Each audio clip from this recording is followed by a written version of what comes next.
Welcome. This is the Hot Coffee Investor with an update video for July 29th, 2024. We did make money today.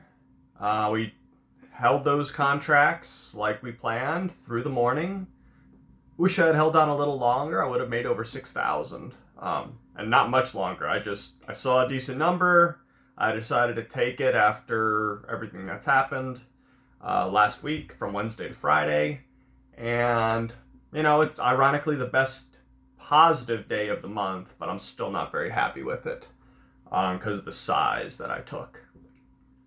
So we made $2,280.34 on one trade.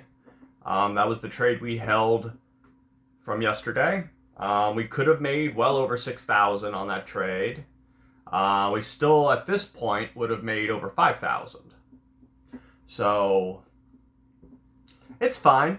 We'll take $2,280.34 in a day, especially since it's only 9:43 a.m. We sold the contract at 9:33 a.m. So really, 3 minutes into the trading day, $2,280. The market's extremely volatile. It's going to be extremely volatile through Wednesday, so expect that. Be very cautious. I was certain I was right. At one point yesterday, we were up $3,430, but as I said, due to intraday buying power, I couldn't really sell, not yesterday, Friday, I couldn't really sell the contract position I had, so we sold it today. We made decent money. We still made more money than where it was at when I was making the video yesterday, but at one point yesterday, I really wish I could have taken those profits, but it's fine. That puts us at, for the week, $2,280.34. And for the month, that puts us, and I know it's much lower than it was, but we're still positive, even after losing all that money. We're positive for the month, $2,898.90. I do expect us, by Wednesday, so at the end of the month, to be over $5,000 still. I was overdue for some losses. Everyone said they wanted to see losses. You got it on Friday. Those were Thursday's and Friday's losses on Friday. But this is why, I trade every day. Because if I didn't trade every day and I took some losses, because there's money to be made every single day in a certain move or another, I like to have a cushion, which I had. That's why I was still positive even after losing all that money. I was still positive.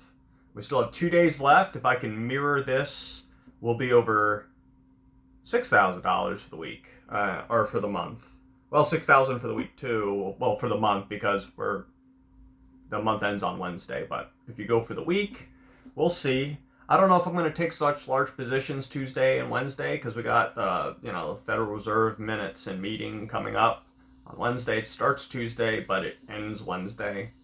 I think it'll be very volatile. I don't think they're going to cut rates. If they do, I think it'll be catastrophic for the market.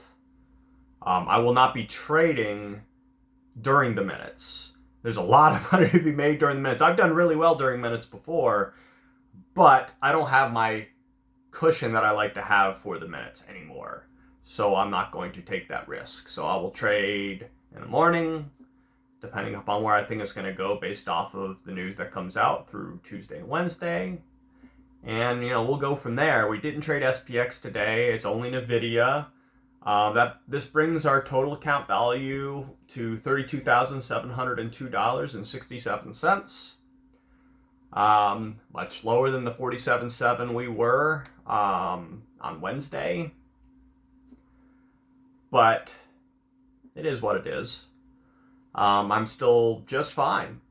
Most people would absolutely lose it if they lost that money, but I'm just so used to and numb to what money actually is, and risk tolerances that, it doesn't faze me one bit. Am I disappointed? Yes. Anyone would be disappointed, but to get angry, upset, depressed, no, that's just not me. It's just not me at all. So I hope y'all made money. There was so much money to be made Wednesday and Thursday and Friday due to moves. I just couldn't do it myself. So I hope y'all did okay. Had I not taken those positions, or I had taken those losses, I could have played those moves and made like at least 20K probably, if not more.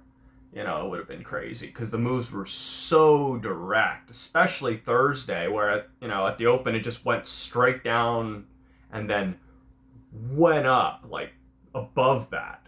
It was just crazy, and it was just all red for the most part on the 5-minute candles, because everyone uses these really short-term candles. I found that for me, I don't know if I've ever said this before actually, I find that 5-minute candles and only seeing the 5-minute candles actually is more beneficial to me. I could use 1 minute, they have that option on Fidelity. I find I do worse with 1-minute candlesticks. I don't know why. It's the same data as the 5-minute, but I feel I do better seeing the 5-minute for whatever reason. And that's what I use. I use the 5-minute candlesticks. Now I will say, when I use Lightspeed, that brokerage company, which is owned and facilitated by Wedbush, which I really liked their platform. It was amazing. It was absolutely amazing. I would use the 10-minute candlestick and do great. Not 10-minute, 10-second candlesticks and do absolutely awesome. But that's not an option on Fidelity. In fact, if you ever use like a really legit trading platform, not investment platform, but trading platform like Lightspeed, which once again, I thought it was so good. The malleability of the charts with scroll wheels and the amount of data you're seeing and the amount of orders you're seeing trumps everything I've ever seen anywhere else. But I was probably spending $15,000 a month on fees using them. So I was making money, but a lot of money. But with Fidelity, I'm not incurring as much in fees. So money saved, and I'm doing about close to the same. And I've noticed my physically and mentally, I'm more relaxed with the 5-minute candle than I am with the 10 or second or 1 minute candle. So less stress. It also gives you a broader RSI and VWAP range, and all the ranges you need to see or want to see to try and figure out what's going on along with the news. Other than that, that's where we're at for the day. We'll see what we make tomorrow. We have all of our cash available now, so we'll have a lot to trade with tomorrow, and we'll see what we can get to by Wednesday. That's the goal, is to see how far we can push it by Wednesday. But Wednesday is going to be a very short day. That's the plan. Wednesday, very short day. Tuesday, I can stand to have a longer day. But Wednesday, I don't want to be anywhere near the market after 11 or noon. So this is the Hot Coffee Investor. Hope you did well. Good trading. And I'll see you on the next one. Take care.